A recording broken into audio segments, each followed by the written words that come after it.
అస్సలాము అలైకుం వరహమతుల్లాహి వబర్కాతుహు. సోదర సోదరిమణులారా, నేను మీ ముందు ఈరోజు అల్లాహ్ హక్కులు ఏమిటి అనేటటువంటి అంశాన్ని తీసుకొచ్చాను. అల్లాహ్ హక్కులు ఆయన సృష్టి అంతా వ్యాపించి ఉన్నాయి.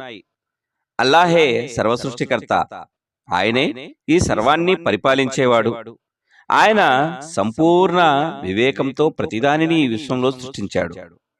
అల్లాహే శూన్యం నుంచి ఈ సృష్టిని ఉనికిలోనికి తీసుకొచ్చాడు. అలాగే తల్లి గర్భంలో ఉండే పిల్లల పరిస్థితి సైతం ఆయనకు తెలుసు. అలాగే అల్లాహే అందరికీ ఆహారాన్ని ఇచ్చేవాడు మరియు జీవిత సదుపాయాలన్నిటినీ కలిగించేవాడు. అందుకనే సృష్టికర్త అయినటువంటి అల్లాహ్ తన అంతిమ దేవ గ్రంథం ఖురాన్ సూరా నహల్ సూరా నెంబర్ 16 వాక్యం నెంబర్ 78లో ఈ విధంగా తెలియజేస్తున్నారు.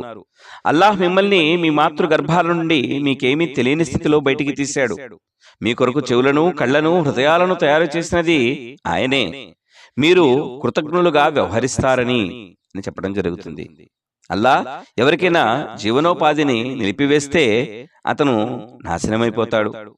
అల్లాహ్ యొక్క కరుణ వల్లనే సర్వ మానవులు మరియు జీవరాశులన్నీ కూడా ఈ ప్రపంచంలో ప్రశాంతంగా జీవించగలుగుతున్నాయి. అందుకనే అంతిమ దైవ ప్రవక్త ముహమ్మద్ సల్లల్లాహు అలైహి వసల్లం వారు తెలియజేశారు, పాపాల్లోకెల్లా అతిపెద్ద పాపం అల్లాహకు వేరొకరిని సహవర్తులుగా చేయడం. అల్లాహకు మానవుల పైన ఉండే హక్కు ఏమిటంటే వారు అల్లాహ్ సుబ్హాను తాలాకు తప్ప వేరొకరిని ఆరాధించకూడదు, వేరొకరిని ఆయనకు సహవర్తులుగా చేయకూడదు. సదుపాయాలన్నీ కూడా అల్లాహ్ దగ్గర నుంచే మనకు వస్తున్నాయి. అలాగే అన్ని అల్లాహ్ నుంచే కేటాయించబడ్డాయి. సదుపాయాలు అన్నీ కూడా అల్లాహ్ దగ్గర నుంచే మనకు లభ్యమవుతున్నాయి. ఆయన ఏర్పాటు చేస్తే గాని మన యొక్క జీవితము సజావుగా ఉండదు. అల్లాహ్ తన దాసులను కనిపెట్టుకుని ఉన్నాడు. ఎందుకంటే ఆయన కరుణ ఈ మానవాళ్ళందరిపై వ్యాపించి ఉంది. ఆయన్ని ఆరాధించే వారిని, ఆయన్ని ఆరాధించని వారిని కూడా ఆయన కరుణ చూపిస్తున్నాడు. ఆయనకున్న హక్కు ఇది. అల్లాహకు తన దాసుల అవసరం ఏమీ లేదు. మీ కుటుంబీకులకు నమాజు గురించి, ఆరాధన గురించి నువ్వు తాకీదు చేయమని అందుకునే ఖురాన్లో చెప్పడం జరిగింది. సూరా తాహా సూరా నెంబర్ 20 వాక్యం నెంబర్ 132లో అలా తెలియజేస్తున్నారు, మీ కుటుంబీకులకు నమాజు గురించి తాకీదు చెయ్యి, నువ్వు సైతం దానిపై స్థిరంగా ఉండు. మేము నీ నుంచి ఉపాధిని అడగటం లేదు, పైగా మేము నీకు ఉపాధిని ఇస్తున్నాము.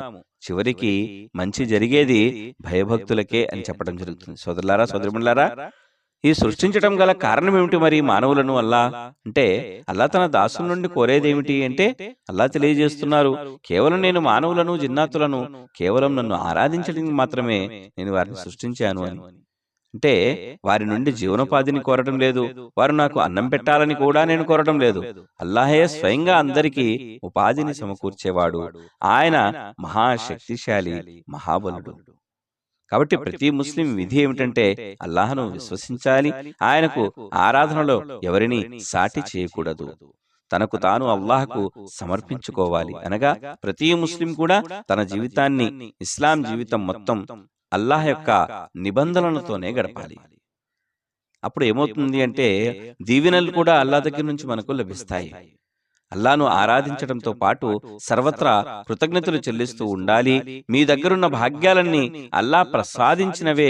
ఇప్పటికీ కూడా మీకేదైనా కష్టం వస్తే మీరు ఆయనకే మొరపెట్టుకుంటారు అని సూరా నహల్ సూరా నెంబర్ 16 వాక్యం నెంబర్ 53లో అల్లాహ్ సుబ్హానహు తఆలా తెలియజేస్తున్నారు.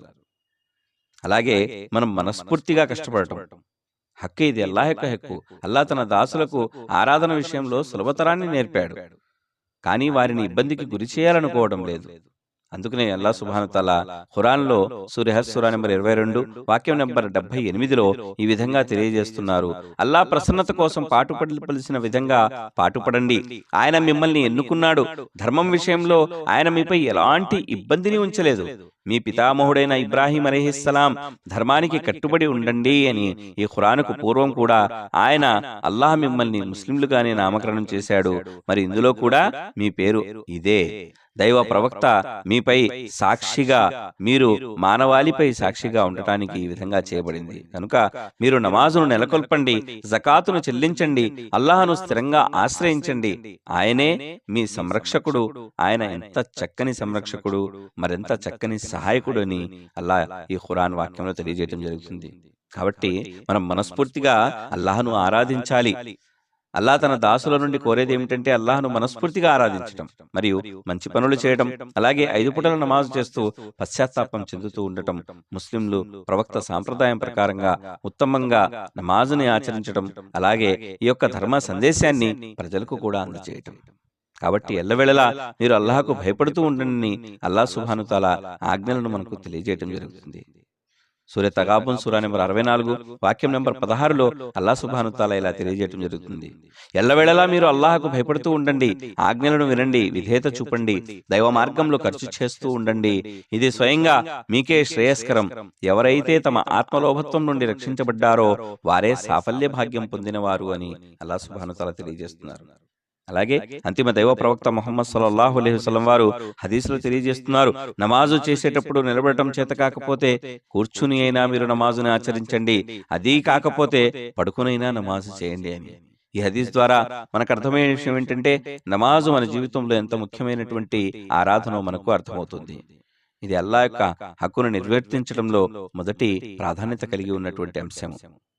అల్లాహ్ తన దాసులకు ఇలా సెలవిస్తున్నారు, అత్యవసర స్థితిలో ఉన్న ముస్లింలైనా వారికి దానం చేయడం, మరియు ఎవరైతే జకాతు తీసుకోవడానికి అర్హులైన వారికి ఆ జకాతును అందజేయడం, జకాతును ఇవ్వడం వలన ధనవంతులకు ఎటువంటి నష్టము లేదు, పేదవారు వీటి నుండి చాలా లాభాలను పొందుతారు.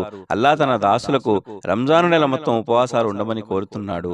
అల్లాహ్ ఖురాన్లో తెలియజేస్తున్నారు, రంజాన్ నెల ఖురాన్ అవతరింపజేయబడిన నెల, అది మానవులందరికీ మార్గదర్శకం. అందులో సన్మార్గంతో పాటు సత్య అసత్యాలను వేరు చేసే స్పష్టమైన నిదర్శనాలు ఉన్నాయి. కనుక మీలో ఎవరు ఈ నెలలో నెలవంకను చూస్తారో వారు ఉపవాసాలుండాలి. అయితే రోగగ్రస్తునిగానో ప్రయాణికునిగానో ఉన్నవారు ఇతర దినాలలో ఈ లెక్కను పూర్తి చేయాలి.